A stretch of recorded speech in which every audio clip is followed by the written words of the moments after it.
What's the deal, y'all? This your man King Eric, the media assassin, coming at y'all with another video. So I went ahead and revisited Tony Yayo's debut album that came out in 2005 titled Thoughts of a Predicate Felon. And it's a good album. It's a pretty good album. I mean, you got to take things into consideration. Number one, it came out around the time when 50 was beefing against the world, and 50 had grown very arrogant. He started calling himself Mr. Interscope Jackson. He started bragging about pushing people albums back.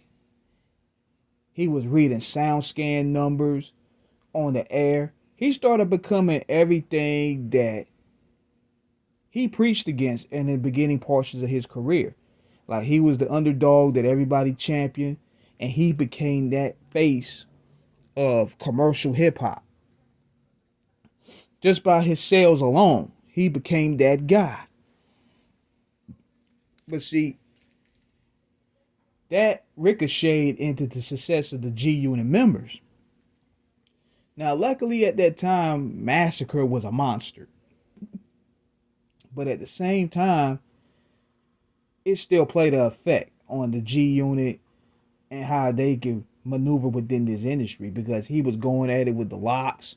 He was going at it with the Terror Squad. He was going at it with Nas. He was going at it with Game.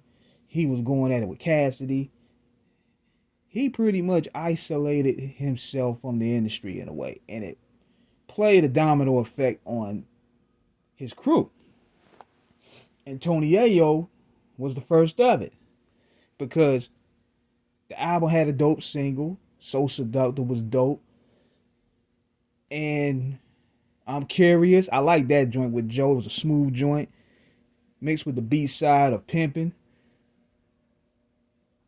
And then you also had Tattletale. He was throwing shots at Fat Joe up there. We Don't Give a F. That was a G Unit posse cut. Olivia killed that hook, and I'm not even the biggest Olivia fan, but she killed that hook. We don't give a fuck about you. You still can't live true.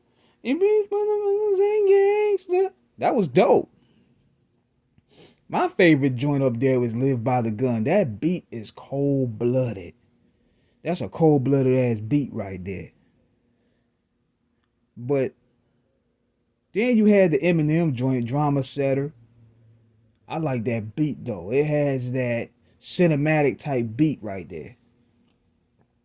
But Tony Yayo isn't really, I would consider, the best lyricist of the camp, but he makes up for it with his energy.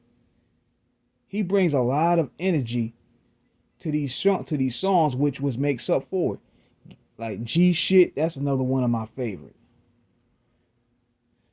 But the album, it did good. It, like, in consideration of today, it did 500,000, and niggas was calling that a flop. I mean, they were calling that a flop back then. He did, like, I think 500,000. I believe it was a gold album, and people was thinking because it was 50 Cent, it should have did at least $1 million off tops. But he had so many enemies at that time, and people wanted G Unit to fail. And the way he was doing it, he was picking on people's favorites. So anything related to G Unit, people did not want to support at all. And that was started with sort of like the decline of G Unit in a way, because he spread himself thin with not only beats but also in marketing. Like 50, he made a lot of money in 2004, 2005. He started spreading thin. He started doing video games. He started building the G Unit label. He had G Unit films. He had the G Unit books, G Unit sneakers, G Unit lottery tickets. He had it all going on, man. Like, he made a ton of money in that short period of time. But also Predicate Felon was a dope album, man. Y'all definitely need to check that out in streaming. Take my word for it. And let me know what you guys think in the comments. Subscribe, hit the like button, holla.